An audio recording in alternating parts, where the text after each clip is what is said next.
My name is Pearl Washington, and I'm 70 years old. For 8 years, I watched my son's wife treat me with barely disguised contempt. She dismissed my opinions, excluded me from family events, and made it clear she considered me an unwanted burden in her perfect life. But 3 weeks ago, everything changed. I discovered a secret about my daughter-in-law Dovie, a secret so explosive, so devastating, that it would destroy the carefully constructed image she'd built over the years. When I confronted her with what I knew, she laughed in my face.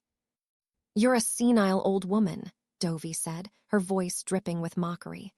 "Nobody believes anything you say. My husband thinks you're losing your mind. Your grandchildren barely tolerate you. You have no power here." She actually laughed, a cruel, confident sound that told me she thought she'd won, that she thought I was helpless. But Dovie had made a critical mistake. She'd underestimated me. Because I didn't just know her secret. I had proof. Documented, undeniable, career-destroying proof that I'd been gathering for months. And when I pulled out that proof, when I showed her the evidence she thought didn't exist, Dovie's laughter died instantly. She screamed, not in anger but in pure terror. Because she realized in that moment that her perfect life was about to collapse, that everything she'd built through lies and manipulation was about to be exposed, that the powerless old woman she'd dismissed had just destroyed her. Her face went white, her hands shook. She actually stumbled backward, nearly falling. "Where did you get that?" Dovie whispered, her voice now stripped of all confidence. "That's not, you can't have." "I have everything," I said calmly. "Every lie you told, every person you hurt, every law you broke, all documented, all ready to be shared with everyone who needs to see it." "You wouldn't," Dovie said, but her voice was uncertain now, scared. "I absolutely would," I assured her. "The only question is what happens next. Do you come clean on your own, or do I expose you publicly?" Dovie stared at me with a mixture of hatred and fear. The woman who'd laughed at me minutes before now looked like she might actually be sick. And I felt no sympathy. Because this woman had spent 8 years making my life miserable, dismissing me as insignificant, treating me like I was worthless. Now she knew the truth. I was anything but worthless, and I'd just become the most dangerous person in her life. But to understand how we got to this moment, how a dismissed, senile mother-in-law became the person holding all the power, I need to take you back to where this story really began. My son Artie Washington married Dovie Marshall in the spring of 2017. He was 35, she was 32, and they seemed happy. At first, I was thrilled. Artie had been single for years, focused on building his career as a corporate lawyer. I'd worried he'd never settle down, never give me grandchildren, never find someone to share his life with. Dovie seemed perfect for him. She was beautiful, educated, charming. She worked as a pharmaceutical sales representative, making good money and building her own career. "Mom, I think she's the one," Artie told me when they'd been dating 6 months. "She's smart, ambitious, supportive. She gets me." "I'm so happy for you," I said, meaning it. The wedding was beautiful. I helped plan it, contributed financially, welcomed Dovie into the family with open arms.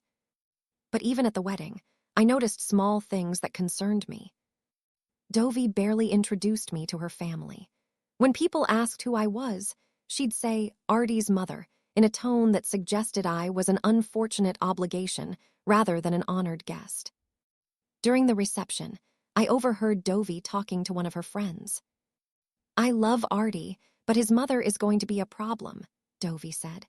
"She's one of those controlling mothers who thinks no woman is good enough for her son." "I'm not controlling," I wanted to say, but I stayed quiet. It was their wedding day. I didn't want to cause drama.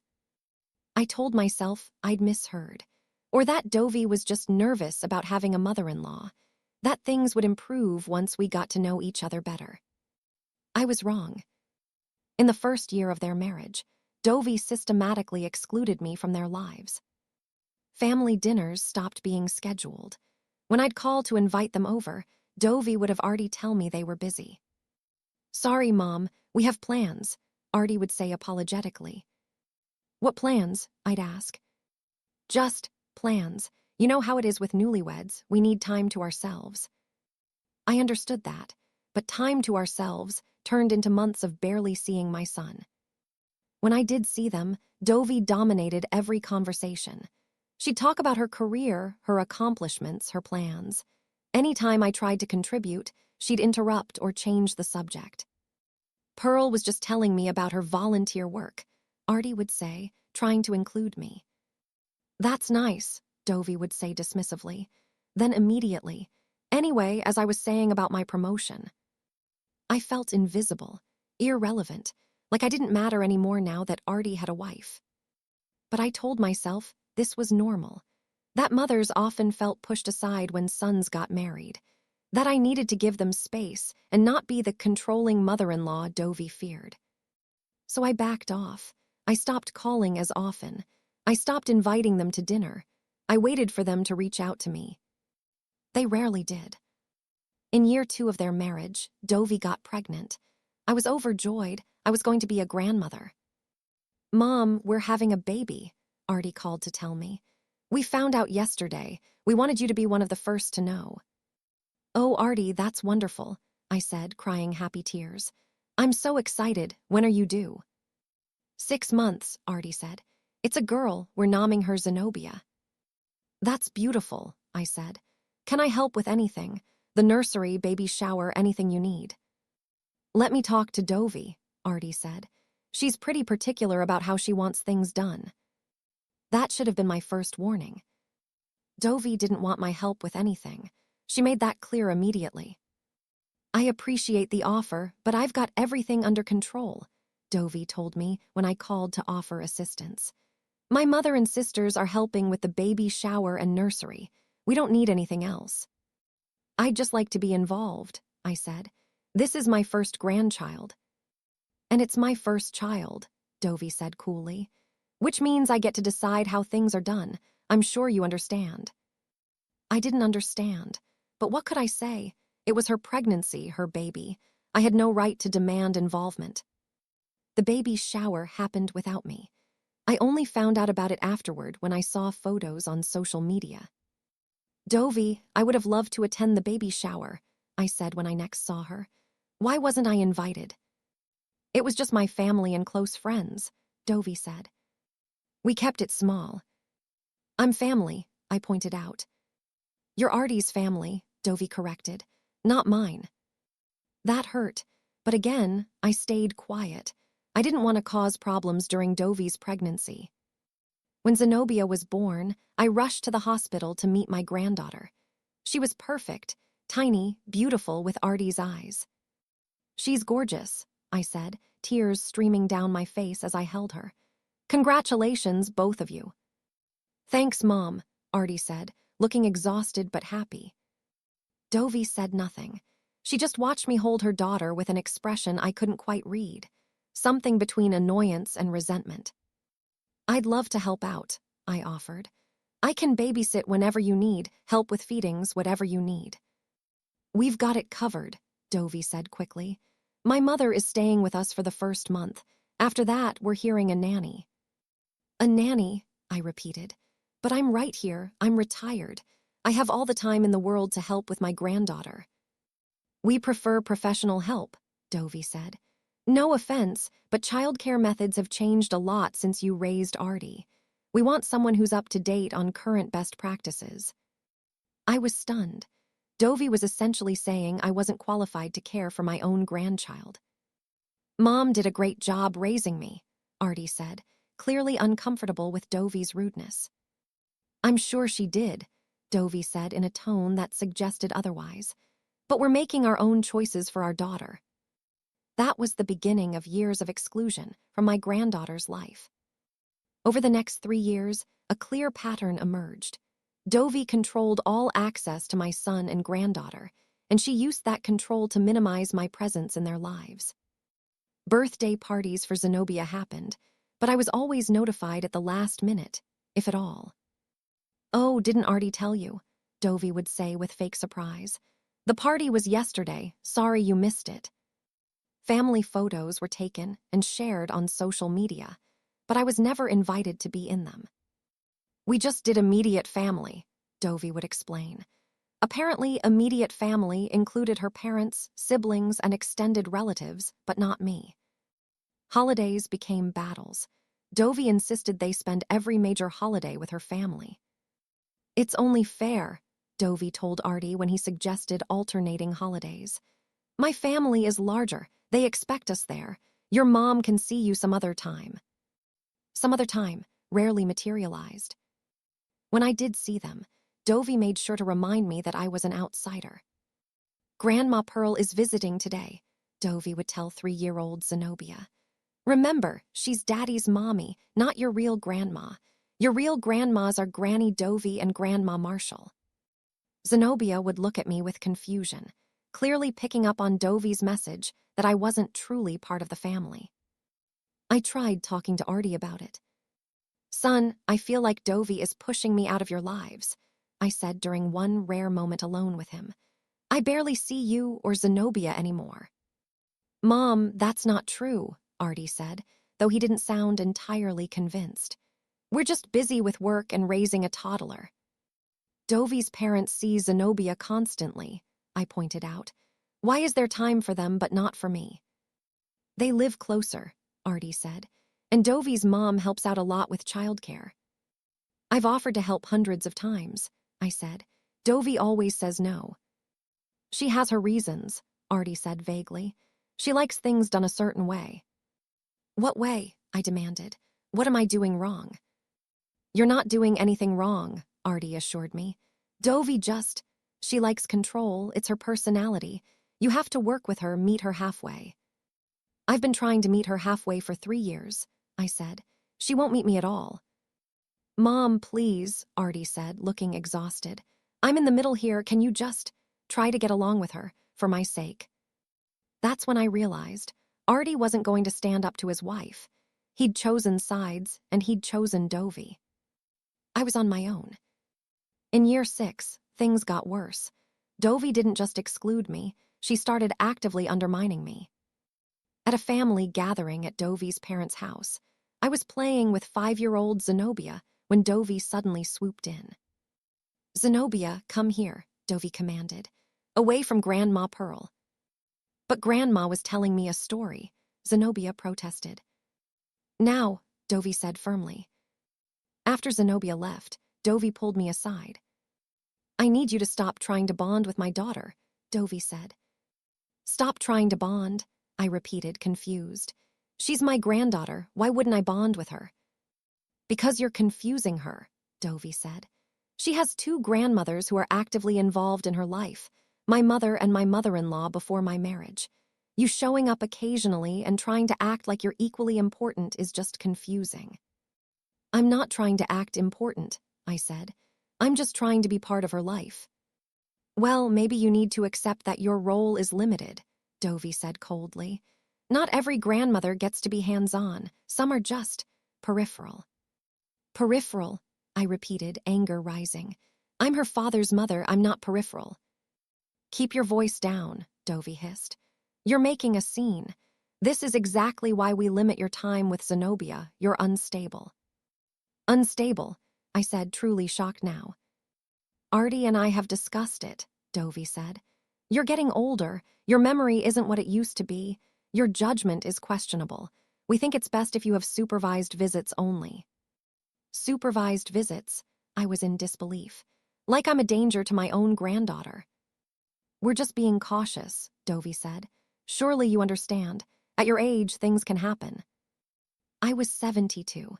Yes, I was getting older, but I was sharp as ever. There was nothing wrong with my memory or judgment. But Dovie was planting seeds, making Artie believe I was declining mentally, so she could further limit my contact with them. And worst of all, it seemed to be working. Year 7 was when I reached my breaking point. It was Zenobia's 7th birthday party. I'd been told about it only 2 days before, clearly an afterthought invitation. I arrived with a gift for Zenobia, excited to spend time with my granddaughter. The party was packed with people, Dovie's entire extended family, neighbors, Zenobia's school friends. I recognized maybe 3 people. Zenobia opened presents. When she got to mine, a beautiful children's book collection I'd carefully selected, Dovie made a face. Books, Dovie said dismissively. Well, we can donate those to the library. Zenobia has plenty of books. I picked them specifically for her reading level, I said, hurt. These are classics every child should. I decide what my daughter reads, Dovie interrupted. Not you. Later, I tried to join a conversation with some of the other adults. Dovie's sister was telling a story about a family vacation. That sounds wonderful, I said. When Artie was young, we used to take vacations too. Nobody cares about your old stories, Pearl, Dovie said loudly, cutting me off. Several people turned to look. I was just making conversation, I said quietly, embarrassed. You're always just making conversation, Dovie said mockingly. It's exhausting. Everything has to be about you, doesn't it? Can't we have one family event without you trying to make it about your history with Artie? I felt tears prick my eyes. This was humiliation, public, deliberate humiliation. Dovie, that's not fair, I started. Fair, Dovie laughed. You want to talk about fair. Is it fair that I have to include you in our lives when you contribute nothing, when you're just a burden we have to manage? A burden, I whispered. Yes, a burden, Dovie said cruelly. Artie feels obligated to maintain a relationship with you because you're his mother. But honestly, we'd all be happier if you just accept that you're not really part of this family anymore. I left the party shortly after. I went home, sat in my living room, and cried. 8 years. 8 years of being dismissed, excluded, humiliated. 8 years of trying to maintain a relationship with my son and granddaughter while Dovie did everything possible to push me out. I was done trying to appease her, done hoping things would improve, done accepting crumbs of access to my own family. It was time to fight back. But I needed ammunition. I needed something that would shift the power dynamic, something that would force Dovie to treat me with respect, or at least force Artie to see what his wife was really doing. So I started investigating, looking into Dovie's life, her job, her past, looking for anything that might give me leverage. What I found was bigger than I ever imagined. It started with an offhand comment at Zenobia's birthday party. One of Dovie's coworkers had been there, a woman I'd briefly spoken to. Dovie's so lucky she can work from home so much, the woman had said. My boss would never allow that kind of flexibility. Work from home, I'd asked. I thought Dovie was in sales. Don't you have to meet clients in person? Usually, yes, the woman agreed. But Dovie has a special arrangement. She hardly ever comes into the office anymore. That struck me as odd. Pharmaceutical sales was a field that required constant in-person interaction with doctors and medical practices. How could Dovie be successful working from home? I started paying attention. Over the next few months, I noticed patterns. Dovie claimed to be working most days, but I never saw her leaving for work. When I'd occasionally stop by their house, uninvited, because I was never invited anymore, Dovie would be home, but she'd act annoyed by the interruption. I'm working, Pearl, Dovie would say. Can this wait? But I never saw her on calls, never saw her doing anything that looked like work. One day, when Artie mentioned that Dovie had a big client meeting in another city and would be gone overnight, I drove past their house. Dovie's car was in the driveway. She hadn't gone anywhere. Something was very wrong. I started digging deeper. I looked at Dovie's social media. I talked to neighbors. I started documenting times when Dovie claimed to be working but clearly wasn't. And then I got lucky. A former coworker of Dovie's reached out to me through social media. Mrs. Washington, I don't know if I should tell you this, the message said, but I think there are things you should know about your daughter-in-law. We met for coffee. The woman, her name was Winnie Grant, told me everything. Dovie had been fired from her pharmaceutical sales job 3 years ago for falsifying sales reports and stealing commissions from other representatives. She was really good at her job initially, Winnie explained, but she got greedy. She started claiming credit for sales she didn't make, manipulating records, stealing other people's clients. The company investigated and fired her, Winnie continued. They were going to press criminal charges, but Dovey agreed to pay back what she'd stolen, so they just let her go quietly. Does Artie know? I asked. I doubt it, Winnie said. Dovey probably told him she left voluntarily or something. But she's still working, I protested. She talks about her job all the time. Then she's lying, Winnie said flatly. Dovey hasn't worked in pharmaceutical sales for 3 years, and with her reputation in the industry, she'll never work in it again. I was stunned. Dovey had been lying to everyone, including Artie, about working for 3 years. Why are you telling me this? I asked Winnie. Because Dovey treated people terribly, Winnie said. She was cruel to coworkers, stole their work, lied constantly, and she got away with it for too long. When I saw her social media, posting about her successful career and perfect life, it made me angry. She's still lying, still pretending to be something she's not. Plus, Winnie added, I saw how she talks about you on social media. The snide comments, the dismissive references to her difficult mother-in-law. That's not right. So I thought you should know the truth about who she really is. I thanked Winnie and left that coffee shop with my mind racing. Dovey had been fired 3 years ago, but she still left the house every day claiming to work. She still talked about clients and sales. She still deposited paychecks in their joint account. Where was the money coming from? What was she really doing all day? I needed to find out. For the next 6 months, I became a detective. I followed Dovey. I documented her movements. I tracked where she went and what she did. What I discovered shocked me. Dovey wasn't working at all. Instead, she was running an elaborate fraud scheme. She'd created a fake pharmaceutical company, complete with fake website, fake business cards, fake everything. She told Artie she'd started her own business representing multiple pharmaceutical brands. I'm an independent contractor now, I'd heard Dovey tell Artie. I represent several companies. It's much more lucrative than working for just one. But the companies she claimed to represent didn't exist. The paychecks she was depositing were actually money she was embezzling from Artie's accounts. She'd set up credit cards in Artie's name without his knowledge. She was running up huge debts. She was slowly draining their joint savings. And she was using the money to maintain her lifestyle, the expensive clothes, the fancy car, the private school for Zenobia, all funded by fraud and embezzlement. I documented everything. I collected bank statements, credit card records, screenshots of the fake business website. I even got testimony from one of the doctors Dovey claimed as a client. He'd never heard of her. By the end of 6 months, I had a folder 3 inches thick with proof of Dovey's crimes. She'd been defrauding my son for 3 years, stealing from him, building a life of lies. And nobody knew but me. The question was, what would I do with this information? I decided to confront Dovey first, to give her a chance to come clean before I went to Artie. I went to their house on a Tuesday afternoon when I knew Artie would be at work. Dovey answered the door, clearly annoyed to see me. Pearl, what do you want? Dovey asked impatiently. I'm working. No, you're not, I said calmly. You haven't worked in 3 years.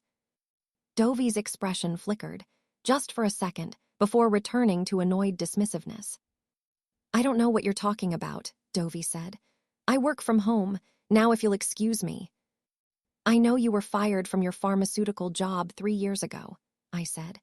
I know the fake business you claim to run doesn't exist. I know you've been stealing from Artie to fund your lifestyle. Dovey stared at me for a long moment. Then she laughed. She actually laughed in my face. You're a senile old woman, Dovey said mockingly. Nobody believes anything you say. My husband thinks you're losing your mind. Your granddaughter barely tolerates you. You have no power here. I have proof, I said. You have nothing, Dovey said confidently. And even if you did, Artie would never believe you over me. I'm his wife, the mother of his child. You're just his difficult mother who's always causing problems. I've been documenting your fraud for 6 months, I said. I have bank records, credit card statements, testimony from people you've lied to. I have everything. No, you don't, Dovey said, but her confidence wavered slightly. Want to see? I asked, pulling out my folder. I opened it and showed her the top document, a credit card statement for a card she'd opened in Artie's name without his knowledge. $45,000 in debt. Where did you get that? Dovey demanded, trying to grab the folder. I pulled it back. I have copies of everything, multiple copies stored in multiple places. You can't destroy the evidence. This is illegal, Dovey said, going through someone's financial records without permission. You mean like opening credit cards in someone's name without their permission? I asked. Or embezzling from your husband's accounts, those kinds of illegal activities. Dovey's face flushed red. You wouldn't dare show those to Artie. Why not? I asked. He deserves to know what you've been doing. Because if you do, I'll make sure you never see Zenobia again, Dovey threatened. I'll convince Artie you're mentally unstable, that you're dangerous, that you're making up crazy stories about me because you're jealous of our marriage. Go ahead and try, I said calmly.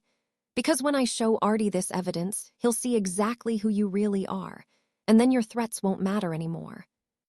You're bluffing, Dovey said. You don't have real evidence. You're just a bitter old woman making up stories. That's when I showed her the second document, and the third, and the fourth. Bank statements showing transfers from Artie's account to accounts Dovey had opened secretly. Credit card bills for cards Artie didn't know existed. Screenshots of her fake business website. Testimony from former coworkers about her firing. With each piece of evidence, Dovey's confident expression crumbled a little more. And then I showed her the most damning evidence of all. A recorded conversation with her former boss, confirming that Dovey had been fired for fraud and theft, and that she'd only avoided criminal charges by paying restitution. Where did you get that? Dovey whispered, her face now completely pale. I'm very resourceful when I need to be, I said.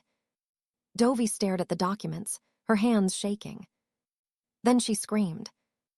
Not in anger, in pure, terrified panic. You can't show these to Artie, Dovey shouted. You'll destroy my life, you'll destroy my marriage, you'll destroy everything. You destroyed your own life when you built it on lies, I said coldly. I'm just exposing the truth. Please, Dovey begged, tears now streaming down her face. Please don't do this. I'll do anything, just don't show Artie. Anything, I repeated. Anything, Dovey confirmed desperately. Then here's what's going to happen, I said. Subscribe now. Hit that like button and turn on NOTFICTONS. Drop a comment. Should Pearl show Artie the evidence immediately or use it as leverage? How would you react if your daughter-in-law treated you this way? Where are you watching from? United States, Canada, United Kingdom, Jamaica, Australia? Let me know. Dovey stood in her living room, tears streaming down her face, mascara running, her carefully maintained facade completely shattered. Please, Dovey begged again. Please don't show Artie. I'll do anything. Just tell me what you want. I looked at this woman who'd spent 8 years making my life miserable, who'd excluded me from my own family, who'd dismissed me as worthless, senile, a burden. Now she was at my mercy, and I had choices to make. Sit down, I told her firmly. Dovey sat on her expensive designer couch, purchased, I now knew, with money stolen from my son. I remained standing, maintaining the power position. Let's be clear about something, I began. I could take this evidence to Artie right now. I could show him everything, the fake business, the credit card fraud, the embezzlement. Your marriage would be over. You'd likely face criminal charges. You'd lose everything. I know, Dovey whispered. So the only reason I'm even having this conversation with you instead of going straight to my son is because I need to consider what's best for Artie and Zenobia, I continued. Not what's best for you. You lost any consideration the moment you started stealing from my son. I understand, Dovey said. Do you? I asked sharply. Because I'm not sure you understand anything. You've been living in a fantasy world where you could treat people terribly, lie constantly, steal without consequence, and somehow never face any repercussions. I made mistakes, Dovey started. Mistakes, I interrupted. Dovey, you didn't make mistakes. You made deliberate, calculated choices. You chose to create a fake business. You chose to open credit cards in Artie's name. You chose to steal from your husband for 3 years. And worse, I continued, you chose to spend 8 years treating me like garbage while I'd done nothing to you except try to be part of my own family. You dismissed me, excluded me, humiliated me publicly, tried to convince everyone I was senile, all so you could control my access to my son and granddaughter. I'm sorry, Dovey said weakly. No, you're not sorry, I said. You're scared, there's a difference. You're sorry you got caught. You're sorry your lies are exposed, but you're not sorry for what you did. Dovey didn't argue. She knew I was right. So here's what's going to happen, I said, sitting down across from her. I'm going to make you an offer. One chance to fix this without destroying your marriage and going to prison. But it comes with conditions, strict conditions. And if you violate any of them, I take everything to Audie and the police. Understood? Yes, Dovey said quickly. Yes, I understand. What are the conditions?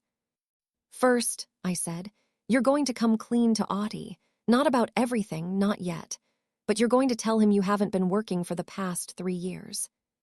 He'll divorce me, Dovey protested. Maybe, I said, but that's a consequence of your choices. You can't build a marriage on lies forever, Dovey. Eventually, the truth comes out. What do I tell him? Dovey asked desperately. The truth, I said. That you were fired 3 years ago. That you've been too ashamed to admit it. That you've been living off savings and our joint accounts while pretending to work. That's not the whole truth, Dovey pointed out. No, it's not, I agreed. The whole truth includes credit card fraud and embezzlement, but I'm giving you a chance to come partially clean first, to tell Audie yourself before I have to tell him. What if he asks where the money came from? Dovey asked. Tell him you've been using savings and joint accounts, I said. That part is true, even if you're leaving out the criminal parts. Tell him you need to get a real job now and pay back what you've used. He'll be furious, Dovey said. He should be, I said. You've been lying to him for 3 years. You've been stealing from your family. He has every right to be furious. But if I tell him the truth, he might leave me anyway, Dovey protested. That's the risk you take, I said. But if you don't tell him, I will. And my version includes all the criminal activity, not just the job loss. So which would you rather he hear first? Dovey was silent for a moment, processing. What are the other conditions? Second, I continued, you're going to get a real job, within 30 days. I don't care what kind of job, retail, food service, whatever you can get with your ruined reputation in pharmaceutical sales. But you're going to work, earn money legitimately, and start paying back what you stole. 30 days isn't much time, Dovey started. Then you'd better start applying today, I interrupted. Because if you don't have a job in 30 days, I'm telling Audie everything. Fine, Dovey agreed reluctantly. What else? Third, I said, you're going to close all the credit cards you opened fraudulently in Audie's name. You're going to consolidate that debt somehow, personal loan, whatever, and pay it off yourself. Audie will never know those cards existed. How am I supposed to get a loan with no job? Dovey asked. Not my problem, I said coldly. Figure it out, borrow from family, sell things, I don't care. But that debt gets paid off by you, not by my son. That's $45,000, Dovey protested. I know, I said. Maybe you should have thought about that before committing fraud. Dovey looked sick but nodded. Okay, what else? Fourth, I said, you're going to apologize to me, sincerely, for 8 years of treating me like garbage. I'm sorry, Dovey started. Not now, I interrupted. I want a real apology, written, thoughtful, acknowledging everything you've done wrong. I want it by the end of the week. Okay, Dovey agreed. Fifth, I continued, you're going to stop excluding me from family events. I get invited to everything, holidays, birthdays, family dinners, everything. No more forgetting to tell me about gatherings. No more last-minute invitations. Fine, Dovey said. Sixth, I said, you're going to stop undermining me with Zenobia. No more calling me not her real grandma. No more suggesting I'm senile or that my judgment is questionable. You're going to actively encourage her relationship with me. I can do that, Dovey said. And finally, I said, you're going to be in therapy. Individual therapy with a licensed therapist who specializes in fraud, deception, and family relationships. You're going to work on whatever issues led you to become someone who lies, steals, and treats people cruelly. Therapy, Dovey repeated. Yes, therapy, I said firmly. Because Dovey, what you've done isn't normal. Creating fake businesses, stealing from your husband, treating your mother-in-law with such contempt, those are serious issues that require professional help. And I want proof you're going, I added. Monthly reports from your therapist confirming you're attending sessions and working on your issues. That's a lot of conditions, Dovey said weakly. Yes, it is, I agreed. But it's a lot less than prison, which is where you'd be headed if I took this evidence to the police. How long? Dovey asked. How long do I have to do all this before you'll consider not telling Ati everything? 1 year, I said. If you fulfill all these conditions for 1 full year, confess to Ati about losing your job, get employed and keep that job, pay off the fraudulent debt, treat me with respect, encourage my relationship with Zenobia, and attend therapy. Then I'll consider keeping the worst part secret. Consider, Dovey repeated. I'm not promising anything, I said. Because honestly, Dovey, Ati deserves to know the full truth about who he married. But I'm willing to give you 1 year to prove you can change, to show that you're genuinely remorseful and working to become a better person. If at the end of that year, I believe you've genuinely changed, that you're not just pretending to comply while waiting for a chance to go back to your old ways, then I might keep the worst secrets. Might. But if you violate any condition, even once, or if I think you're not genuinely changing, I tell Ati everything immediately. And then you face whatever consequences come from that. Dovey sat silently for a long moment, processing the ultimatum. Do I have a choice? Dovey finally asked. You always have a choice, I said. You can refuse these conditions, and I'll take everything to Ati and the police right now. Or you can accept them and have 1 year to try to salvage your life. But understand this, I added. If you accept these conditions, you're agreeing to let me have oversight over your life for the next year. I'll be checking on you, verifying you're employed, making sure you're attending therapy, confirming you're treating me with respect. You're basically asking me to give you power over me, Dovey said bitterly. Yes, I agreed. Because you gave me that power when you committed crimes I have evidence of. You don't get to steal from my son, treat me like garbage for 8 years, and then complain that facing consequences feels unfair. So what's your answer? I asked. Do you accept my conditions? Dovey looked at me with a mixture of hatred and resignation. She knew she had no good options. Refusing meant immediate exposure. Accepting meant submitting to my control for a year. I accept, Dovey finally said. I'll do everything you've asked. Say it all, I instructed. I want to hear you commit to each condition specifically. Dovey took a deep breath. I'll confess to Artie that I lost my job 3 years ago. I'll get a real job within 30 days. I'll pay off the fraudulent credit card debt myself. I'll write you a sincere apology. I'll stop excluding you from family events. I'll encourage your relationship with Zenobia, and I'll attend therapy. Good, I said. Now, when are you going to tell Artie about losing your job? Can I have a few days to figure out how to explain it? Dovey asked. You have until this weekend, I said. If you haven't told him by Sunday night, I'm telling him everything Monday morning. This weekend, Dovey protested. That's only 4 days.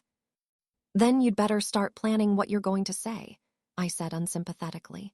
4 days is generous considering you've been lying for 3 years. What if he leaves me? Dovey asked, fear clear in her voice. Then you face that consequence, I said. But Dovey, if your marriage can't survive you admitting you lost your job and need to get a real one, then it was never a strong marriage to begin with. What do I tell him about why I lied? Dovey asked. The truth, I said.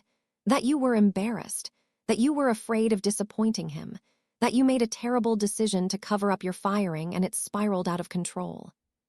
He's going to ask why I didn't tell him sooner, Dovey said. And you'll tell him you were too ashamed, I said. That you dug yourself into a hole and didn't know how to climb out, that you finally realized you couldn't keep lying forever.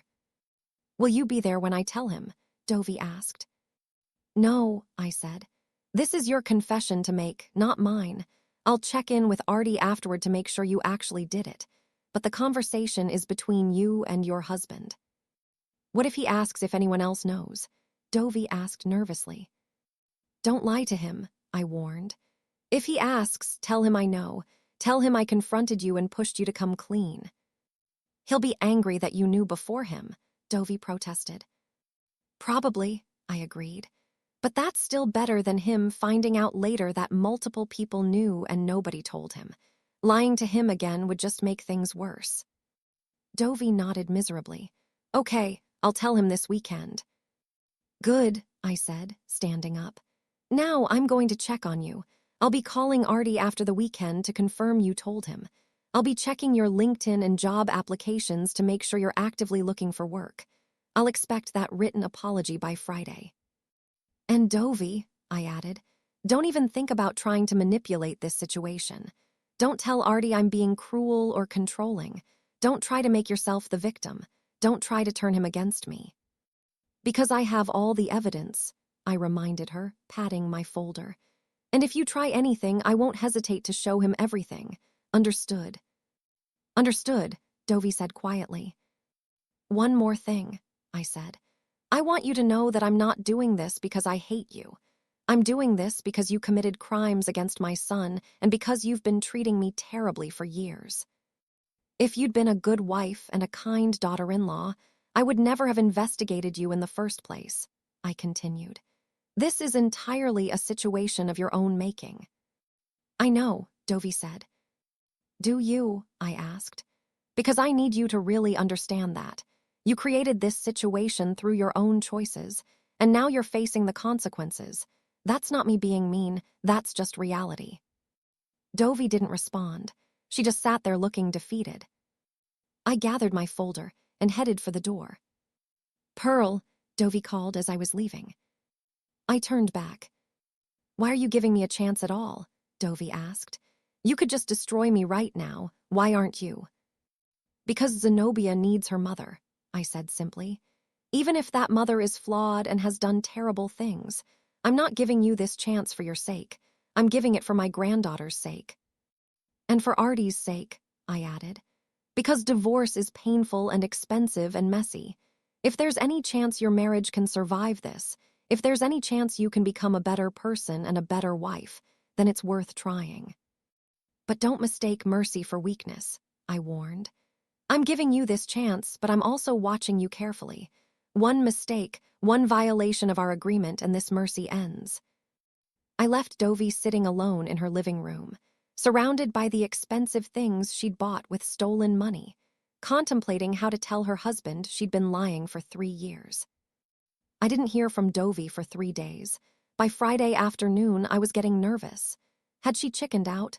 Was she planning to keep lying? Then Artie called me. Mom, can I come over? Artie asked. His voice sounded strange, tight, stressed. Of course, I said. Is everything okay? Just, can I come over? Artie repeated. Yes, come now, I said. 30 minutes later, Artie sat in my living room looking devastated. Dovey told me something last night, Artie began. Something I'm having trouble processing. What did she tell you? I asked, though I knew.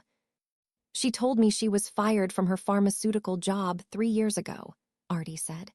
She's been lying about working all this time. She's been living off our savings while pretending to have a career. Oh, Artie, I said, putting my hand on his. I'm so sorry. Did you know? Artie asked, looking at me searchingly. Yes, I admitted. I found out recently. How recently? Artie asked. A few weeks ago, I said, which was close enough to the truth. I confronted Dovey about it. I told her she needed to tell you immediately. So you pushed her to confess, Artie said. Yes, I confirmed, because you deserve to know the truth. Why didn't you tell me yourself? Artie asked. Because it wasn't my place, I said gently. This was something Dovie needed to confess to you herself. If I'd told you, she would have just denied it and painted me as the crazy mother-in-law making up stories. That's true, Artie admitted. If you'd told me, I probably wouldn't have believed you. I would have thought you were trying to cause problems between us. Exactly, I said. So I gave Dovie a chance to tell you herself, and she did. That's something at least. Is it? Artie asked bitterly. She lied to me for 3 years, Mom. 3 years of me thinking she was working, thinking she was contributing to our household, thinking we were partners building a life together. But the whole time she was lying, Artie continued, his voice breaking. She was going through our savings. She was pretending to have a career she didn't have. How do I trust her after this? I don't know, I said honestly. That's something you two need to figure out together. She wants to stay together, Artie said. She says she's getting a job, that she's sorry that she made a terrible mistake by not telling me sooner. And what do you want? I asked. I don't know, Artie said, putting his head in his hands. Part of me wants to kick her out, file for divorce, be done with the lies, but we have Zenobia, and I still love her despite this. Plus, Artie added, if I'm being honest, our finances aren't as bad as they could be. We're not broke. She used maybe $50,000 from savings over 3 years. That's manageable if she gets a real job now. $50,000. He didn't know about the $45,000 in fraudulent credit card debt on top of that. But that was Dovie's problem to solve, not his. So you're thinking about staying? I asked. I don't know, Artie repeated. I need time to process this, to figure out if I can forgive her. That's reasonable, I said. There's something else, Artie said. Dovie told me she's been treating you terribly. She said you confronted her about that too. She has been treating me terribly, I confirmed. For 8 years, excluding me, dismissing me, trying to convince everyone I was senile. I'm sorry, Mom, Artie said. I should have seen it. I should have stood up for you more. Yes, you should have, I agreed gently. But you're in a difficult position, caught between your wife and your mother. Still, Artie said, I let her push you out of our lives. I let her control when and how you saw Zenobia. I let her make you feel unwelcome in your own family. I appreciate you acknowledging that, I said. Dovie promised things will change, Artie said. She said she's going to include you more, treat you better, stop the exclusion. We'll see, I said neutrally. You don't believe her, Artie observed. I believe she'll try, I said carefully. Whether she follows through long-term remains to be seen. Fair enough, Artie said. We sat in silence for a moment. Mom, can I ask you something? Artie said. Of course. When you confronted Dovie, did you find out anything else? Artie asked. Anything other than her losing her job? My heart skipped. This was dangerous territory. Like what? I asked carefully. I don't know, Artie said. It just feels like there might be more to the story. Dovie seemed really scared when she was confessing, more scared than just admitting to job loss. She was probably scared of losing you, I suggested. Maybe, Artie said, but he didn't sound entirely convinced. I made a decision in that moment. I wouldn't lie to my son, but I also wouldn't volunteer information that Dovie still had a year to prove she could fix herself. Artie, if there's more to the story, Dovie needs to be the one to tell you, I said. I've pushed her to be honest with you. If she's still hiding things, that's her choice and her consequence. So there might be more, Artie said.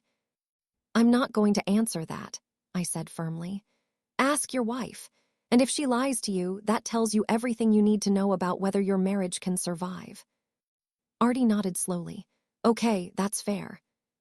He left shortly after, still looking shell-shocked but at least knowing the truth, or at least part of it. I hoped Dovie understood what a gift I'd just given her. I could have told Artie everything right then. Instead, I'd protected her secret while still pushing her to be honest. She'd better not waste this chance. 2 weeks after Dovey's confession to Artie, I received a letter in the mail. It was from Dovey, the written apology I demanded. I opened it with curiosity and skepticism. Dear Pearl, I'm writing this letter because you asked me to, but also because I genuinely owe you an apology. A real one. Not the kind of surface apology I've given in the past when I was just trying to smooth things over without actually meaning it. For 8 years, I have treated you terribly. I excluded you from family events. I dismissed your opinions and contributions. I tried to limit your relationship with Zenobia. I made snide comments about you behind your back and sometimes to your face. I tried to convince Artie and others that you were senile or difficult when you were neither of those things. I did all of this deliberately. It wasn't accidental. It wasn't just personality differences. I actively worked to push you out of our lives because I saw you as competition for Artie's attention and because I wanted complete control of my family without interference. That was wrong, cruel even.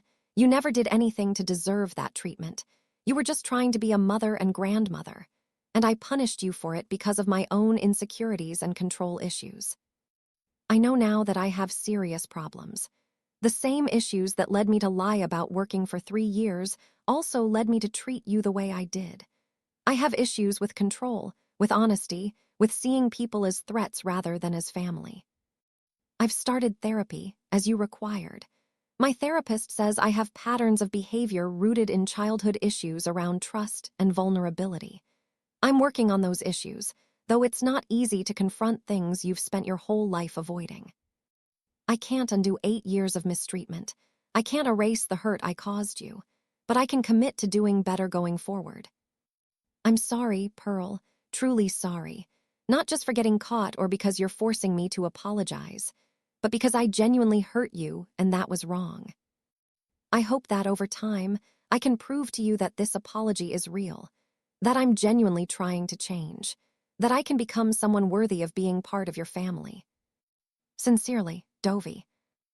I read the letter 3 times. It was better than I expected, more thoughtful, more self-aware, actually apologetic rather than defensive. Was it sincere? I didn't know yet, time would tell. But it was a start. This story is getting more intense. Subscribe now, smash that like button, and turn on NOTFICTONS. Drop a comment. Do you think Pearl should have told Artie everything immediately? Can someone like Dovey genuinely change? Where are you watching from? 6 months had passed since Dovey's confession to Artie. 6 months of watching, waiting, and verifying that Dovey was actually following through on her commitments. I sat in my living room, reviewing my notes, a detailed log I'd been keeping of Dovey's compliance with our agreement. Employment. Dovey had gotten a job within the 30-day deadline. Not in pharmaceutical sales, her reputation in that industry was destroyed. Instead, she was working as a retail manager at a mid-level department store. The pay was significantly less than she'd been making before, but it was honest work and she'd kept the job for 5 months now. Debt repayment. This had been harder to verify, but I'd checked with my son casually about their finances. Artie had mentioned that their credit score had actually improved recently, suggesting Dovey was paying off debt rather than accumulating it. She must have found a way to consolidate and pay down that fraudulent credit card debt without Artie discovering it existed. Family inclusion. This was the most visible change. I'd been invited to every family event for the past 6 months. Thanksgiving, Christmas, Zenobia's school play, Sunday dinners. Dovey sent invitations promptly, confirmed my attendance, and actually seemed to make an effort to include me in conversations. Relationship with Zenobia. My relationship with my granddaughter had improved dramatically. Dovey now actively encouraged Zenobia to spend time with me, to call me, to include me in her life. Just last week, Zenobia had asked if she could spend a weekend at my house, something that would have been unthinkable a year ago. Therapy. I'd been receiving monthly reports from Dovey's therapist, with Dovey's signed authorization, as required. The reports confirmed Dovey was attending weekly sessions and actively working on issues related to honesty, control, and family relationships. Respect, this was harder to quantify, but Dovie's entire demeanor toward me had changed. She was polite, considerate, and seemingly genuine in her interactions with me. No more snide comments, no more dismissive attitudes, no more attempts to undermine me. On paper, Dovie was doing everything I'd asked. She was following every condition of our agreement. But was the change real? Or was she just a very good actress, playing a part until the year was up and she no longer had to pretend? That was the question I still couldn't answer with certainty.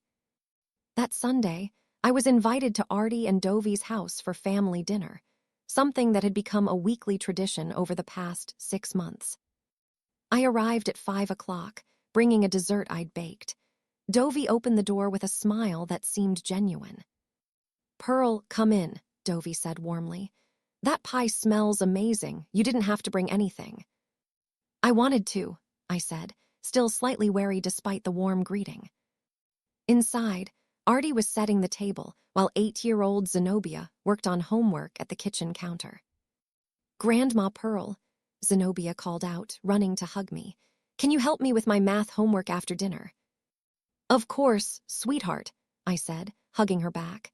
This easy affection from my granddaughter was something I'd dreamed about for years. During dinner, the conversation flowed naturally. Dovie asked about my week, listened to my stories, contributed her own news about work. Artie seemed more relaxed than I'd seen him in months. "How's the new job going?" I asked Dovie. "It's actually not bad," Dovie said. "The pay is less than I'm used to, but the work is honest and I'm learning a lot about retail management. My boss says I have potential for advancement." "That's wonderful," I said. "Plus," Dovie added, "working in retail keeps me humble.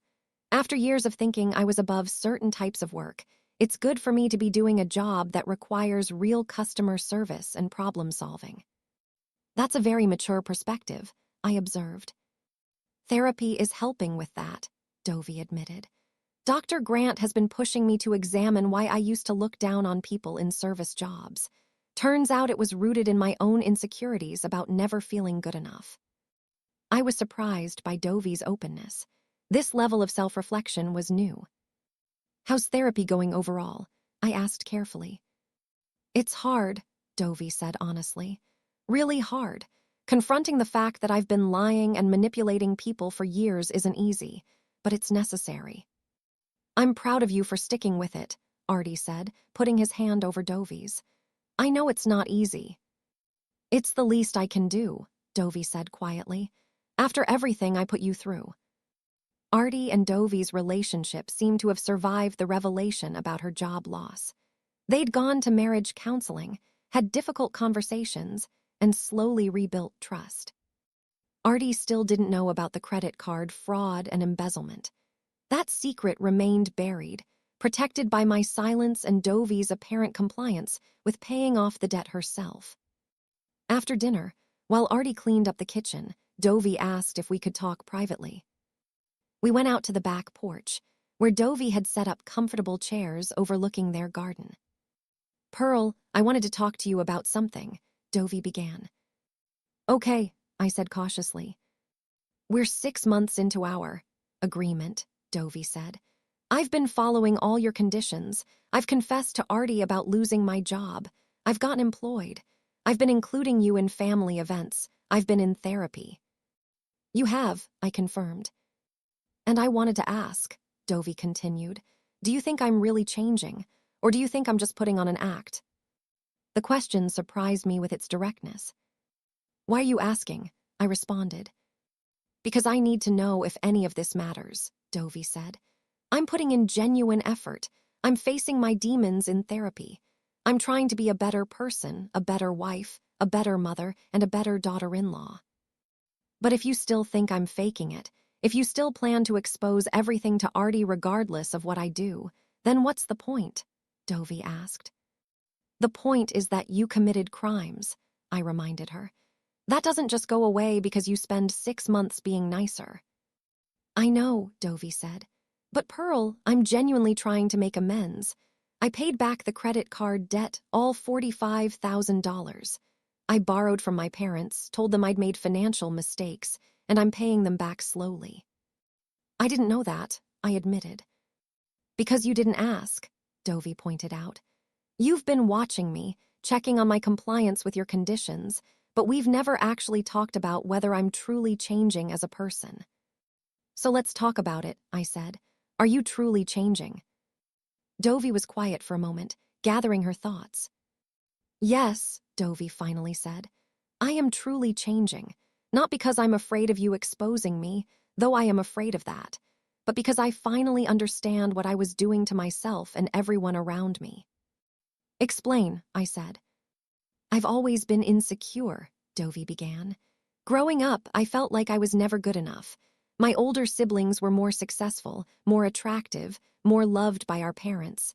I was the middle child who never quite measured up. So I learned to lie, Dovey continued. I learned to exaggerate my accomplishments, to take credit for things I didn't do, to create a version of myself that was more impressive than reality. At first, it was small lies, she said. Claiming I got an A when I got a B, saying I was invited to things I wasn't. Little things to make me seem more successful, more popular, more valued. But over time, the lies got bigger, Dovey admitted. In college, I cheated on exams. In my first job, I stole ideas from coworkers. I was building a successful image, but it was all fake. When I got fired from the pharmaceutical job, it should have been a wake-up call, Dovey said. But instead, I doubled down. I created an even bigger lie, the fake business, the fake clients, the fake success. And I treated you terribly because you represented something that threatened me, Dovey continued, looking at me directly. You represented honesty, authenticity, genuine family connection. You loved Artie and Zenobia without needing to pretend to be someone you're not. I was jealous of that, Dovey admitted. And I dealt with that jealousy by trying to push you out, by convincing everyone you were the problem instead of me. That's very insightful, I said. Did your therapist help you realize this? Yes, Dovey confirmed.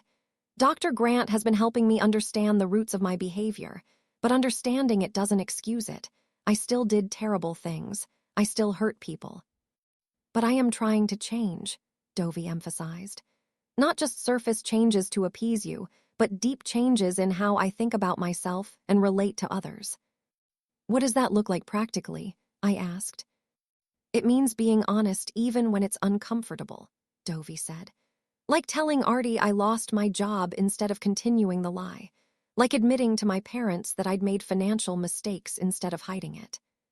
It means not needing to be the center of attention or the most successful person in the room, she continued. Like accepting that working retail is honest work, even if it's not as prestigious as pharmaceutical sales. It means valuing real relationships over fake ones, Dovey added. Like actually trying to connect with you instead of just keeping up appearances. And it means facing consequences, Dovey concluded. Like accepting that you have power over me because of what I did, and that I have to prove myself over time instead of expecting immediate forgiveness. I sat with Dovey's words for a moment. They sounded genuine, but I'd been fooled by convincing liars before. Dovey, I want to believe you, I said honestly. But trust takes time to rebuild, especially when it's been shattered as completely as you shattered it. I understand, Dovey said. I'm not asking you to trust me fully yet. I'm just asking if you can see any evidence that I'm genuinely trying. I can, I admitted. Your actions over the past 6 months have been consistent. Your therapy reports show real engagement with the work. Your treatment of me and Zenobia has improved dramatically. But, I added, 6 months isn't very long. People can maintain an act for 6 months if they're motivated enough. The real question is whether you'll maintain these changes after the year is up and you're no longer under the threat of exposure. That's fair, Dovey said. So what happens in 6 months when the year is up? I don't know yet, I said honestly. I need to see how the next 6 months go, whether you maintain these changes or start to slip back into old patterns. And then, Dovey pressed, and then I'll make a decision about whether to keep your secrets or tell Artie everything, I said. That decision will be based on whether I truly believe you've changed and whether I think keeping the secret serves Artie and Zenobia's best interests. What if I have changed but you still decide to tell him? Dovey asked. Then that's the consequence of your past actions, I said. Dovey, you can't commit crimes and expect that being nicer for a year will erase them. Sometimes, even when people genuinely change, they still have to face the full consequences of what they did. I know, Dovey said quietly. I just hope that if I do everything right, if I truly become a better person, that might factor into your decision. It will, I assured her, but I'm not making any promises. 9 months into our agreement, Dovey faced her biggest test yet. I received a call from Artie, his voice tight with stress. Mom, something's come up, Artie said. Can you come to the house? We need to talk to you about something. Of course, I said, worry creeping in. Is everything okay? Just come over, Artie said. When I arrived, both Artie and Dovey were sitting at the dining table with serious expressions. What's going on? I asked, sitting down with them. We got a letter from a debt collection agency, Artie said, showing me an official-looking document. It's for a credit card I didn't know existed. In my name, $45,000. My heart sank. Someone had discovered the fraudulent credit cards. But the strange thing is, Artie continued, according to this letter, the debt was paid off 6 months ago. The collection agency is just confirming the account is closed, but I never made those payments. Artie looked at Dovey. Did you? This was the moment. The test. Dovey could lie, claim she knew nothing about it, throw me under the bus for probably opening it in some bizarre accusation. Or she could tell the truth. Dovey took a deep breath. Yes, Dovey said. I paid it off because I opened that card without telling you. Artie's face went pale. You opened a credit card in my name without my knowledge. Yes, Dovey confirmed, her voice steady despite the tears forming in her eyes. 3 years ago, when I was pretending to still work, I opened several credit cards in your name and used them to maintain our lifestyle. Several, Artie repeated. How many? 3, Dovey admitted, totaling about $45,000 in debt. I've paid them all off. That's where my parents' loan went, not to cover financial mistakes, but to pay off credit card fraud. Credit card fraud, Artie said slowly. That's a crime. You committed identity theft against your own husband. Yes, Dovey said. I did, and I'm so sorry.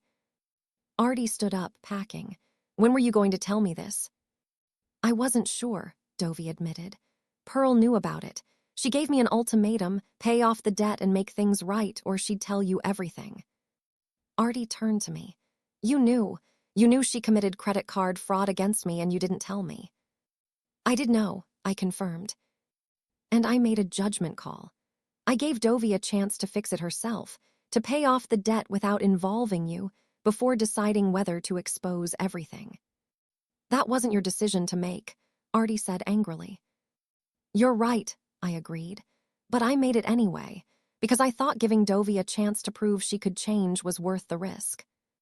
And has she, Artie demanded, has she changed, or did you just help her cover up crimes? She paid back every penny of that stolen money, I said. She got a legitimate job. She's been in therapy for 9 months working on her issues. She's been a better wife and mother. And just now, when she could have lied about those credit cards, she told you the truth. Only because she got caught, Artie argued. No, I said firmly. If she'd wanted to lie, she could have. She could have claimed someone else opened those cards. She could have said I did it out of spite. But she didn't. She told you the truth, even knowing it might destroy your marriage. Artie turned back to Dovey. Is there anything else? Any other lies, crimes, secrets I should know about? No, Dovey said. The job loss, the fake business, the credit card fraud, that's everything. I've told you the complete truth now. Why should I believe you? Artie asked. Because I have nothing to gain by lying anymore, Dovey said. Pearl has evidence of everything. If I lie to you now, she'll just expose me anyway. The only reason to tell the truth is because it's the right thing to do. And because I've learned something over the past 9 months, Dovey continued. Lies destroy relationships. They destroyed my career, damaged our marriage, and nearly cost me my family. I don't want to live like that anymore. I want to be someone my daughter can be proud of, Dovie said, crying now. Someone who faces her mistakes instead of hiding them. Someone who tells the truth even when it's hard. I'm so sorry, Artie, Dovie sobbed. I'm sorry for lying, for stealing, for putting you in this position. You deserved so much better than what I gave you. Artie stood silently, processing everything. I need time, Artie finally said. Time to think about this, about whether I can forgive this, about whether our marriage can survive. I understand, Dovie said. Mom, I need you to leave, Artie said to me. Dovie and I need to talk privately. Of course, I said, standing. Artie, whatever you decide, I support you. But I want you to know, Dovie has genuinely been trying to change. I wouldn't have stayed silent about the fraud if I didn't believe there was a chance for real transformation. We'll see, Artie said curtly. I left their house, not knowing what would happen next. For 2 weeks, I heard nothing from Artie or Dovie. I didn't know if they were still together, if Artie had filed for divorce, if my silence about the fraud had permanently damaged my relationship with my son. Then Artie called and asked me to come over. When I arrived, both Artie and Dovie were there, along with Zenobia. We wanted to talk to you as a family, Artie said. Okay, I said nervously. The past 2 weeks have been the hardest of my life, Artie began. Finding out my wife committed credit card fraud against me, finding out my mother knew and didn't tell me, it shook my entire understanding of my family. I considered divorce, Artie admitted. I talked to lawyers, I prepared paperwork, I was ready to end this marriage. My heart sank. But then I realized something, Artie continued. Dovie has been genuinely changing, not just in the past 2 weeks, but over the past 9 months. She got a real job. She paid back the money she stole. She's been in therapy. She's been a better wife and mother. And when she could have lied about the credit cards, she told the truth, Artie said. That matters. It shows me that the change is real. So we're staying together, Artie announced. We're going to keep working on our marriage, keep going to counseling, keep rebuilding trust. I'm glad, I said, relief flooding through me. But there are conditions, Artie said firmly, looking at Dovie. Complete transparency from now on, no more secrets, no more lies. If I find out you've hidden anything else, we're done. Understood. Understood, Dovie agreed. And Mom, Artie said, turning to me, I understand why you gave Dovie a chance instead of telling me immediately. I don't love that you kept it from me, but I understand you were trying to protect our family. Thank you for understanding, I said. Grandma, Zenobia spoke up. Mom told me she made some really bad mistakes, but she's trying to be better now, and I want to help her. That's very mature of you, sweetheart, I said, my eyes tearing up. We wanted to tell you together that we're committed to being a real family, Artie said. All of us, including you, Mom, no more exclusion, no more secrets, just honest relationships. That's all I ever wanted, I said. Dovie spoke up.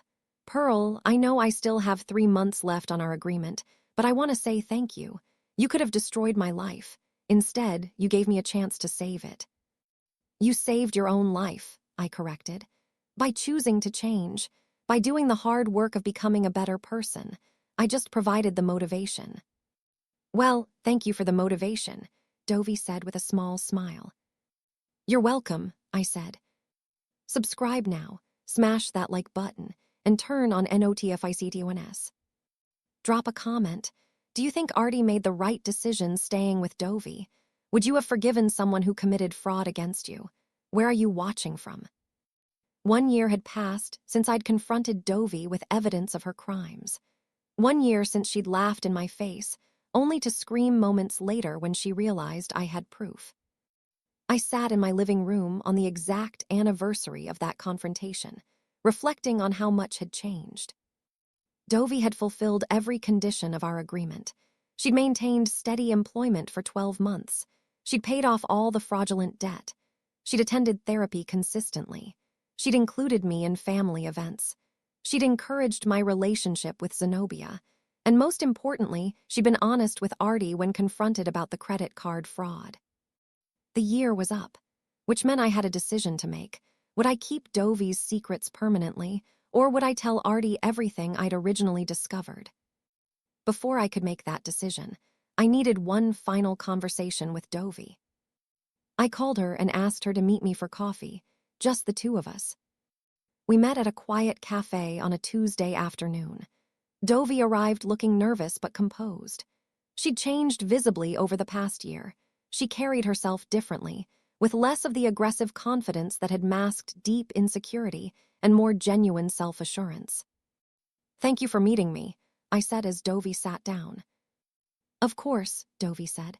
"I know what today is, the anniversary of our agreement."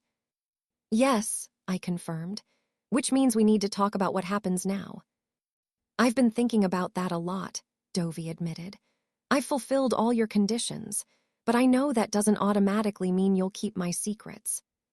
"No, it doesn't," I agreed. "So I want to have an honest conversation, one where you tell me the complete truth about everything, not just the facts I already know, but the full story." "What do you want to know?" Dovie asked. "I want to know why," I said simply. "Why did you become someone who lies and steals? What was happening in your life that led you down that path?" Dovie was quiet for a long moment, clearly gathering her thoughts. "I've spent a year in therapy examining that question," Dovie finally said, "and the answer is complicated." "I told you before that I grew up insecure," Dovie began. "But it was more than that. I grew up in a family where love was conditional on success. My parents, my father especially, only showed affection when we achieved things," Dovie explained. "Good grades, athletic victories, career milestones. Love and approval were rewards for accomplishment, not things given freely." "I was the middle child," Dovie continued. "My older sister was brilliant, valedictorian, full scholarship to Stanford, successful lawyer. My younger brother was athletic, state champion wrestler, college athlete, now a successful coach. And I was average," Dovie said. "Good but not great, smart but not brilliant, athletic but not a champion. I was the child who never quite measured up." "So I learned to lie," Dovie admitted. "If I couldn't be actually impressive, I'd create an impressive version of myself. I'd exaggerate accomplishments, steal credit from others, fabricate achievements." "And it worked," Dovie said. "My parents praised the fake version of me. I got attention, approval, love, all the things I desperately wanted, so I kept doing it." "By the time I was an adult, lying had become automatic," Dovie continued. "I lied about grades in college. I lied on job applications. I lied to boyfriends about my past. The fake version of me was so much more successful than the real me. When I got the pharmaceutical sales job, I was actually good at it initially," Dovie said. "I made real sales, earned real commissions. But when I hit a slow period, instead of accepting that sales fluctuate, I panicked. I thought if my numbers dropped, I'd be fired," Dovie explained. "And if I was fired, I'd be a failure. And if I was a failure, I'd be worthless. So I started falsifying reports, stealing commissions, manipulating records. Of course, I got caught," Dovie said. "And I was fired, which confirmed my worst fear, that I was actually worthless, that the fake version of me was the only version worth loving. So I created an even bigger lie," Dovie continued. "The fake business, the fake success, because admitting I'd been fired meant admitting I was a failure, and I couldn't do that." "What about how you treated me?" I asked. "Where did that come from?" "Insecurity," Dovie admitted. "You represented everything that threatened my carefully constructed image. You knew Artie when he was young, struggling, before he was successful. You loved him unconditionally, not for his accomplishments." "That terrified me," Dovie said, "because I didn't know how to love or be loved unconditionally. I only knew transactional love, love earned through achievement, so I saw you as a threat. If Artie spent time with you, he might remember that love doesn't have to be earned," Dovie explained. "He might realize that I was only valuable for what I appeared to achieve, not for who I actually was, so I pushed you out." "I also resented you," Dovie admitted. You had the kind of relationship with Artie that I wanted but didn't know how to create. Real connection, real love. So I dealt with that resentment by being cruel to you. That's very honest, I said. I've had a year to get honest, Dovey said. Therapy forces you to confront uncomfortable truths. And one truth I've had to face is that I was a deeply damaged person who hurt everyone around me. Was, I asked, past tense. I'm still damaged, Dovey corrected. But I'm working on healing. I'm learning to separate my worth from my achievements. I'm learning to be honest even when it's uncomfortable. I'm learning to build real relationships instead of fake ones. How's that going? I asked. It's hard, Dovey admitted. Really hard. Every day I'm tempted to slip back into old patterns, to lie when the truth is inconvenient, to take credit I don't deserve, to control situations rather than trusting others. But I'm resisting those temptations, Dovey said.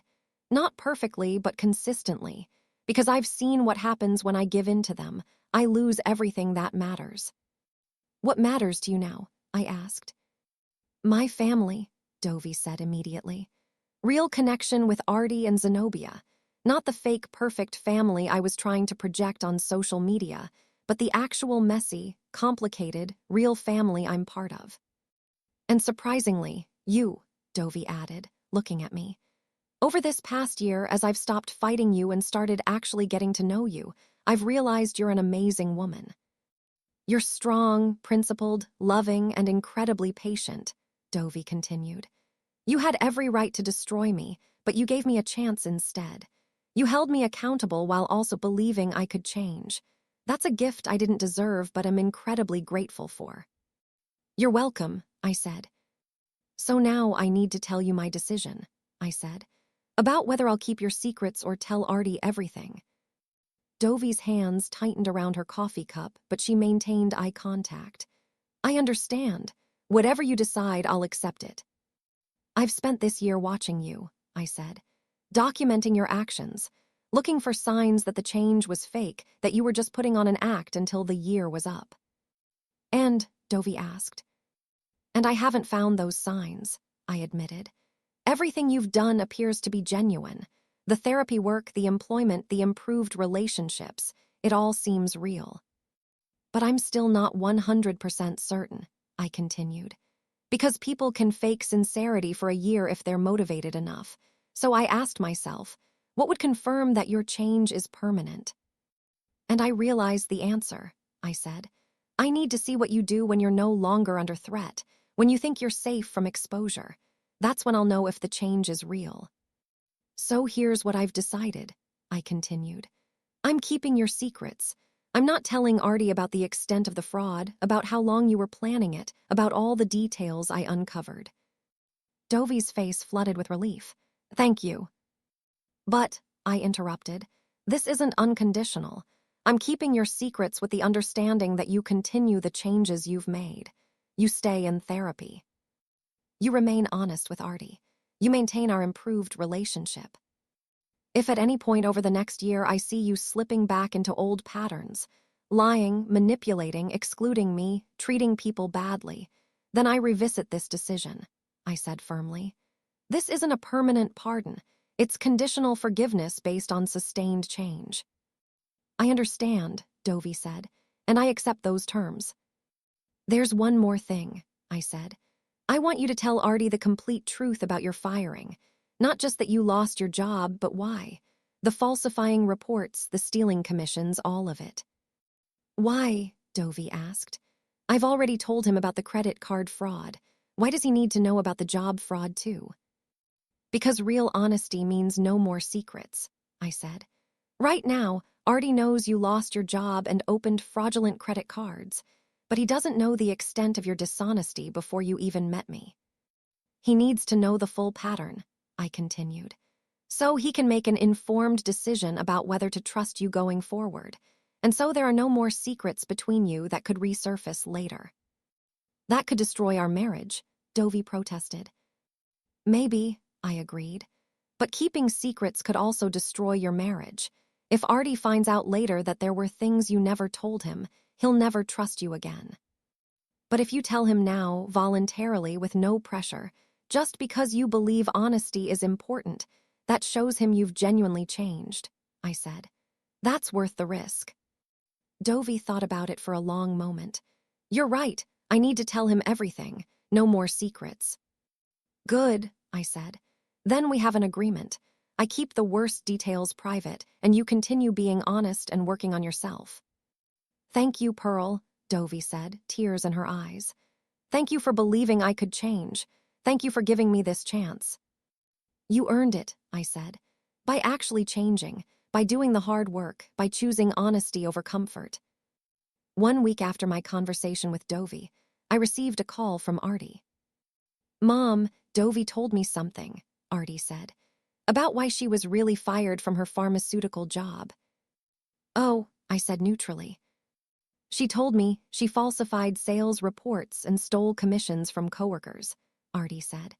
That she was fired for fraud and only avoided criminal charges by paying restitution. How do you feel about that? I asked. Honestly, I'm not surprised, Artie said.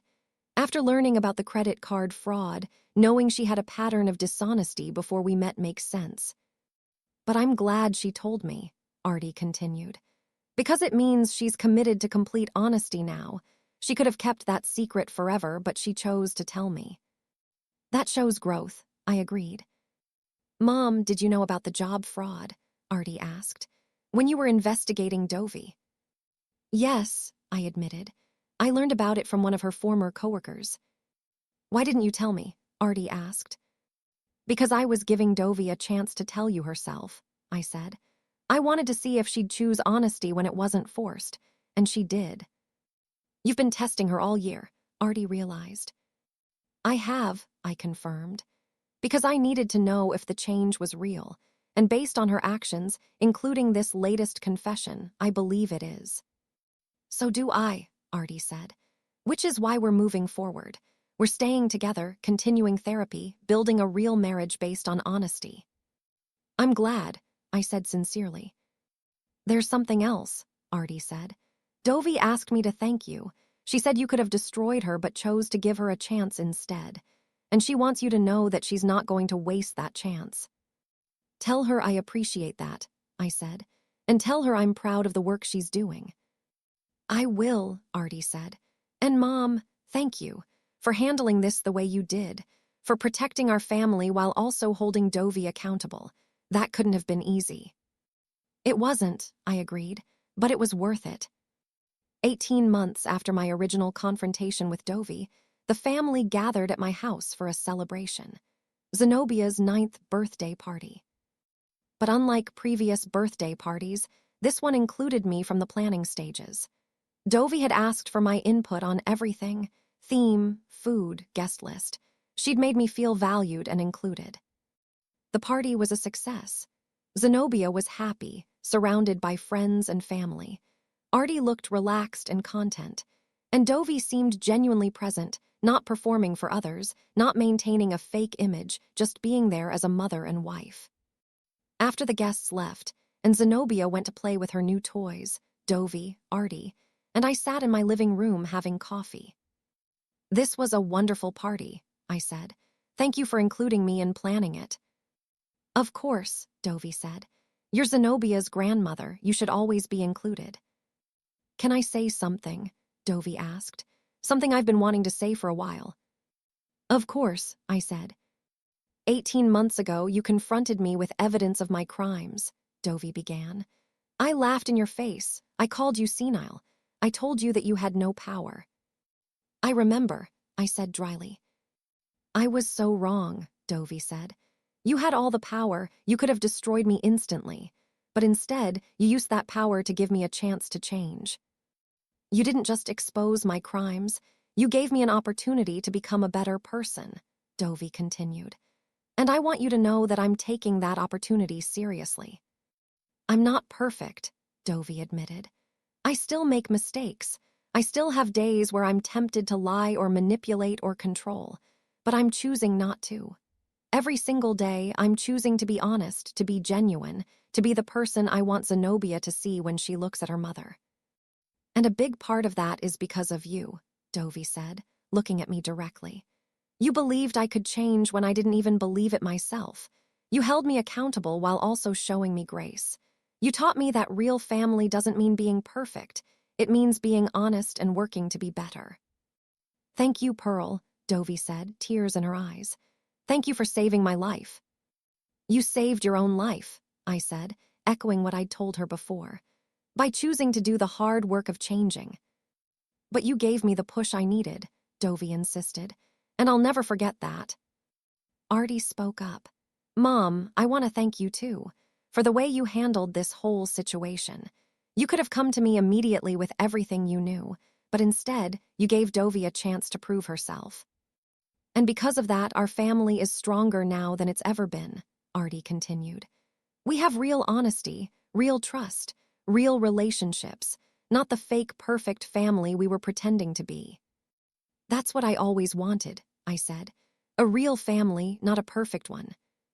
Well, you have it now, Artie said, putting his arm around Dovey. We're not perfect, but we're real, and we're all committed to each other. 2.5 years after my confrontation with Dovey, I sat in a courtroom for a very different reason than our divorce proceedings years before.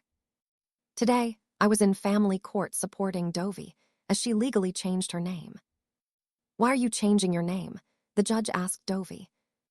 Because I want a fresh start, Dovey explained. For 8 years of my marriage, I was someone who lied, manipulated, and hurt people. I want to symbolically leave that person behind. I'm keeping my married name, Washington, Dovey continued, because I'm committed to my marriage and my family, but I'm changing my first name from Dovey to Hope. Hope, the judge repeated. Why Hope? Because that's what my mother-in-law gave me when she could have destroyed me, Dovey said, looking at me. She gave me hope that I could change, hope that I could become a better person, hope that my family could forgive me. And I want my name to remind me every day of that gift, Dovey concluded. Every time someone calls me Hope, I remember that I have a second chance, and I remember not to waste it. That's a beautiful reason, the judge said. Application approved. Your legal name is now Hope Washington. After the hearing, we went out to lunch to celebrate Artie, Hope, as I was now trying to think of her, Zenobia and me. Grandma, do I have to call Mom a different name now? Zenobia asked. Only if she wants you to, I said. I'd like it if you did, Hope said to Zenobia, because I want to be a different mom than I was before, a better one. You're already a better mom, Zenobia said simply. You're happier now, you smile more, and you don't yell as much. That's the kindest thing you could have said, Hope said, hugging her daughter. Zenobia's right, Artie added. You are happier, we all are. Because we're real now, Hope said. No more lies, no more secrets, no more pretending to be something we're not. Just a real family with real problems and real love, Hope concluded. And that's so much better than the fake perfection I was trying to maintain. 3 years after my confrontation with Dovey, now Hope, I received an unexpected request.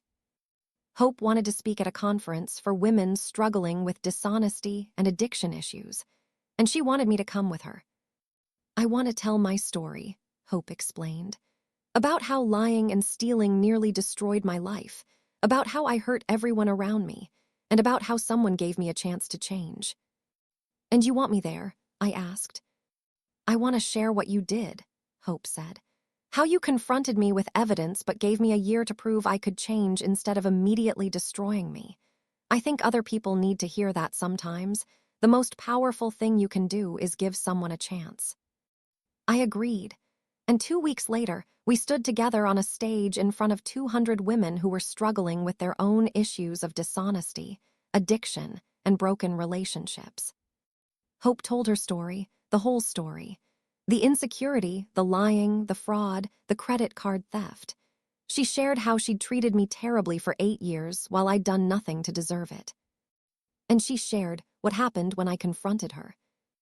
My mother-in-law had every right to destroy me, Hope said. She had proof of crimes I'd committed. She could have gone straight to my husband, to the police. I would have lost everything. Instead, she gave me an ultimatum, Hope continued. 1 year to prove I could change, To confess to my husband, get a job, pay back what I'd stolen, and genuinely work on becoming a better person. I almost didn't take it, Hope admitted. Part of me wanted to tell her to do her worst, that I wouldn't be controlled by threats.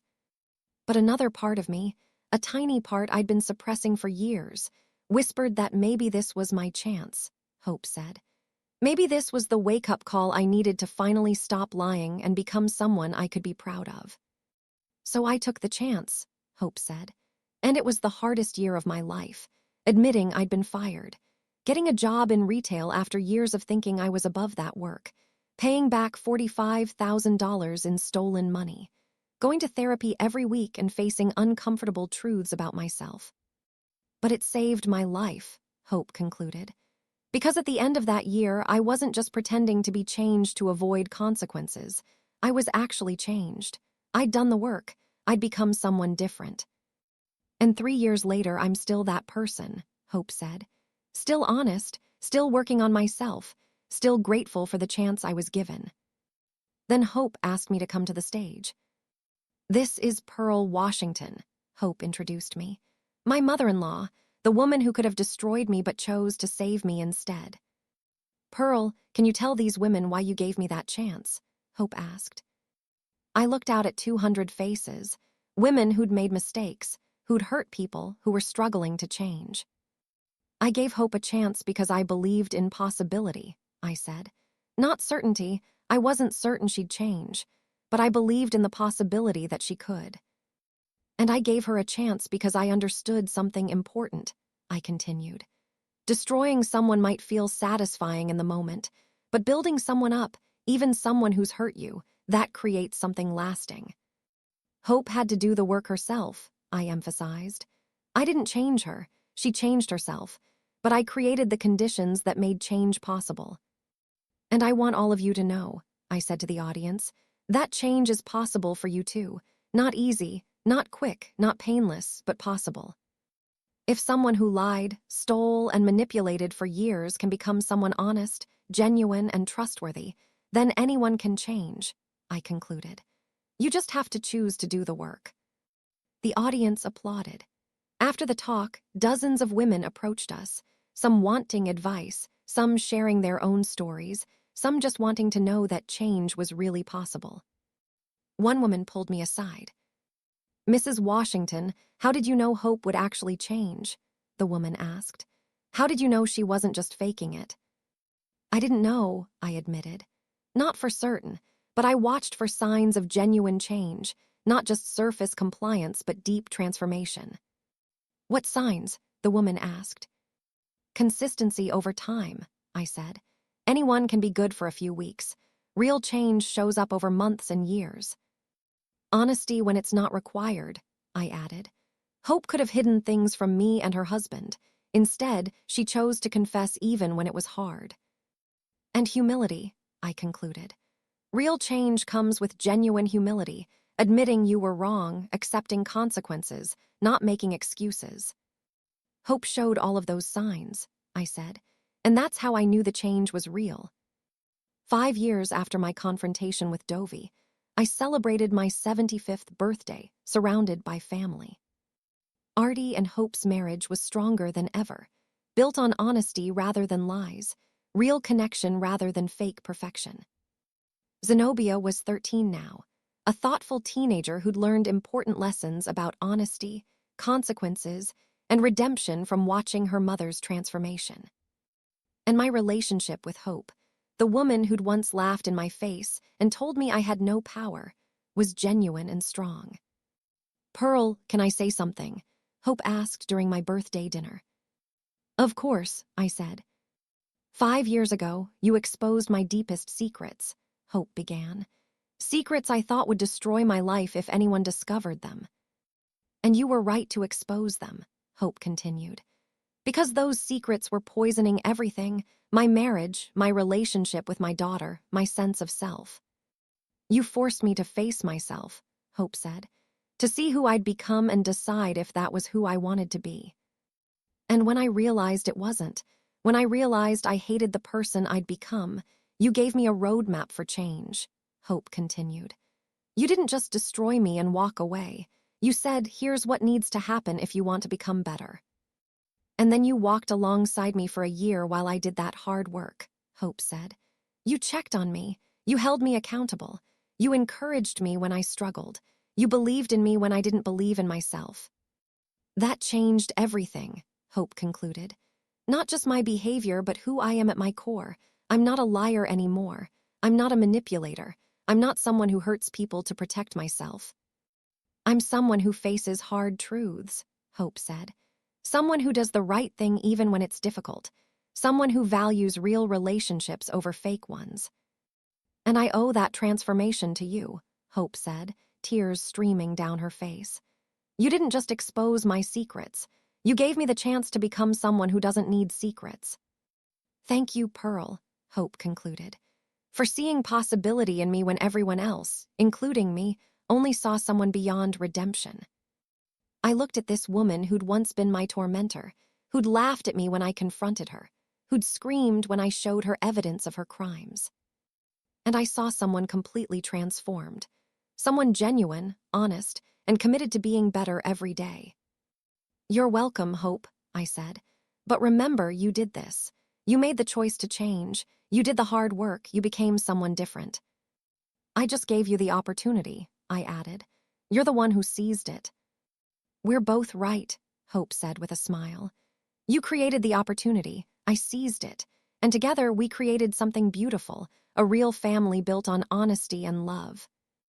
To real families, Artie said, raising his glass.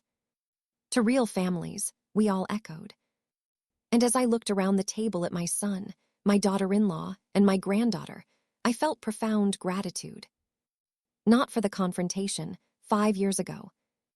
Not for the secrets I discovered. But for the transformation that followed. Because I'd learned something important. Sometimes, the most powerful thing you can do isn't to destroy someone who deserves it. Sometimes, the most powerful thing you can do is give someone a chance to become better than they've been. My daughter-in-law had laughed in my face when I confronted her. She'd screamed when I exposed her secret. But 5 years later, she'd become someone I was proud to call family.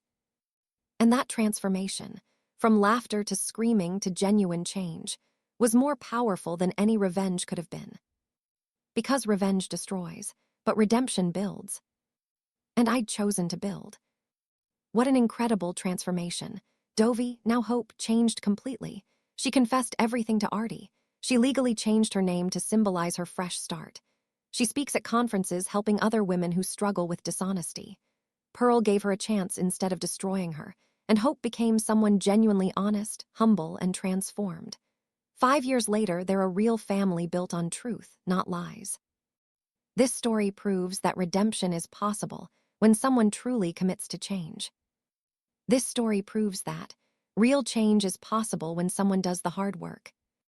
Sometimes giving someone a chance is more powerful than destroying them. Accountability plus grace equals transformation.